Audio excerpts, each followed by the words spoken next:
25 ഫെബ്രുവരി, അതായത് ഞായറാഴ്ചയായിരുന്നു തിരുവനന്തപുരത്തെ അതുപോലെ തന്നെ കേരളത്തിൻ്റെയൊക്കെ തന്നെ ഒരു വലിയ ഒരു ആഘോഷമായ തിരുവനന്തപുരത്ത് അല്ലെങ്കിൽ തലസ്ഥാന നഗരത്തിന്റെ മാത്രമല്ല കേരളത്തിന്റെ ഭക്തരുടെ ആഘോഷമായ ആറ്റുകാൽ പൊങ്കാല. അന്ന് തലസ്ഥാന നഗരിയിൽ നിന്നും ഒരു ICS തീവ്രവാദ ബന്ധമുള്ള ഒരു വ്യക്തിയെ പോലീസ് പിടികൂടിയിരുന്നു.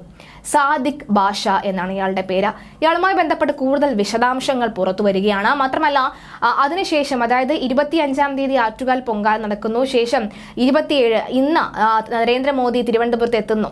അങ്ങനെ രണ്ട് പ്രധാനപ്പെട്ട സംഭവ വികാസങ്ങൾ നടക്കുന്ന സമയത്താണ് ഇയാളുടെ സാന്നിധ്യം തിരുവനന്തപുരത്ത് ഉണ്ടാകുന്നത്. മാത്രമല്ല ഇയാളെ പോലീസ് പിടികൂടുന്നതും ഈ ഘട്ടത്തിലാണ്. വിശദാംശങ്ങൾ പുറത്തു വരുന്നത് ഇങ്ങനെയാണ്. സാദിഖ് ബാഷ എന്ന ICS തീവ്രവാദ ബന്ധമുണ്ടെന്ന ദേശീയ അന്വേഷണ ഏജൻസി കുറ്റപത്രത്തിൽ ആരോപിച്ച വ്യക്തിയെ കേരള പോലീസ് കസ്റ്റഡിയിലെടുത്തത് വട്ടിയൂർക്കാവ് ജമാഅത്ത് പരിസരത്ത് നിന്നും. ജമാഅത്തിന്റെ കരുതലാണ് സാദിഖ് ബാഷയെ കുടുക്കിയത്. സംഘത്തിൽ 4 പേരാണ് ഉണ്ടായിരുന്നത്. പോലീസ് ചുമത്തിയ പ്രാഥമിക FIRലാണ് ഈ വിവരങ്ങൾ ഉള്ളത്. ഗുരുതര സ്വഭാവമുള്ള വകുപ്പുകളൊന്നും ആദ്യ പ്രാഥമിക FIRൽ ഉണ്ടായിരുന്നില്ല. IPSലെ 417 34 വകുപ്പുകളും KP ആക്ടിലെ 117C ചുമത്തിയത്. ഇയാളെ ജയിലിലേക്ക് മാറ്റി വിശദമായ ചോദ്യം ചെയ്യൽ ഇനിയും ഉണ്ടാകും. പിണങ്ങിക്കഴിഞ്ഞിരുന്ന ഭാര്യയെ അന്വയിപ്പിക്കാൻ പോലീസിന്റേതെന്ന് തോന്നിപ്പിക്കുന്ന സ്റ്റിക്കർ പതിച്ച വാഹനത്തിൽ ചെന്നൈയിൽ നിന്ന് തിരുവനന്തപുരത്തേക്ക് വന്നതായിരുന്നു ദേശീയ അന്വേഷണ ഏജൻസി അറസ്റ്റ് ചെയ്ത് 24 മാസം ജയിലിൽ കഴിഞ്ഞ തമിഴ്നാട്ടുകാരനായ സാദിഖ് ബാഷയും സംഘവും. കാറിൽ പോലീസ് എന്ന ഇംഗ്ലീഷ് സ്റ്റിക്കറാണ് ഒട്ടിച്ചിരുന്നത്. പിണങ്ങിക്കഴിഞ്ഞിരുന്ന ഭാര്യയുമായി ഒത്തുതീർപ്പ് ചർച്ചയ്ക്ക് എത്തിയതായിരുന്നു ഇയാൾ. എന്നാൽ ഭാര്യയുമായുള്ള അന്നേയ ചർച്ച ഫലം കണ്ടില്ല. തിരുവനന്തപുരം സ്വദേശിയാണ് ഇയാളുടെ ഭാര്യ. വിവാഹമോചനത്തിനായി ഇവർ പള്ളി വഴി നീങ്ങിയിരുന്നു.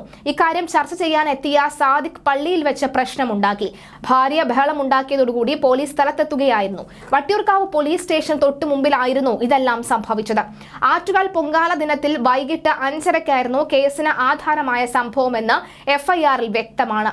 സ്വമേധയാണ് പോലീസ് കേസെടുത്തത്.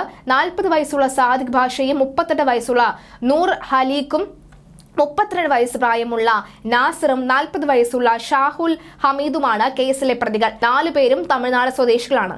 ആൾമാറാട്ടം നടത്തി ചതിക്കണമെന്നുള്ള ഉദ്ദേശത്തോടും കരുതലോടും കൂടി വട്ടിയൂർക്കാവ് ജമാഅത്ത് പരിസരത്ത് പോലീസ് എന്ന സ്റ്റിക്കർ ഒപ്പിച്ച ഇവർ എത്തിയെന്നാണ് കുറ്റാരോപണം. വൈകിട്ട് 5:30 ഇതുണ്ടായത് എന്ന് FIR ഉള്ളടക്കത്തിലും പറയുന്നു. കുടുംബ പ്രശ്നം തീർക്കാനാണ് എത്തിയതെന്ന മൊഴി പോലീസ് പൂർണ്ണമായും വിശ്വസിച്ചിട്ടില്ല. വിശദമായ ചോദ്യം ചെയ്യൽ ഇക്കാര്യത്തിൽ ഉണ്ടാകും. ജമാഅത്ത് കമ്മിറ്റി ഓഫീസിന് സമീപം 4 പേരെത്തി പോലീസ് ഉദ്യോഗസ്ഥർ എന്ന നിലയിൽ പെരുമാറിയതായി വിവരം കിട്ടിയതിനെ തുടർന്നാണ് വട്ടിയൂർക്കാവ് പോലീസ് സംഭവസ്ഥലത്ത് എത്തിയത്. ഈ സമയം TN 01 AS 9282 എന്ന വാഹനം പോലീസ് സ്റ്റിക്കർ ഒട്ടിച്ച് കിടക്കുന്നുണ്ടായിരുന്നു. പോലീസുകാരാണെന്ന് പറഞ്ഞവരോട് ഐഡന്റിറ്റി കാർഡ് വട്ടിയൂർക്കാവ് സ്റ്റേഷനിൽ നിന്നെത്തിയവർ ചോദിച്ചതാണ് നിർണായകമായത്. ഇതോടെ പ്രതികൾ വെട്ടിലാവുകയായിരുന്നു. IS ബന്ധം ആരോപിച്ച് NIA അറസ്റ്റ് ചെയ്ത് 24 മാസം ജയിലിൽ കഴിഞ്ഞാണ് പിടിയിലായ മയിലാട്ടുതുറൈ സ്വദേശി സാദിഖ് ബാഷ. 2022 ഫെബ്രുവരിയിൽ പോലീസിനെ തോക്ക് ചൂണ്ടി ഭീഷണിപ്പെടുത്തിയെന്ന പരാതിയിൽ മയിലാടുംതുറയ്ക്ക് അടുത്ത് വെച്ച് സാദിഖ് ബാഷ, മുഹമ്മദ് ആഷിഖ്, ജഗ്ബർ അലി, അതുപോലെ തന്നെ റഹ്മത്ത് കരയ്ക്കൽ സ്വദേശി, അതുപോലെ തന്നെ മുഹമ്മദ് ഇർഫാൻ എന്നിവരെ തമിഴ്നാട് പോലീസ് അറസ്റ്റ് ചെയ്തിരുന്നു.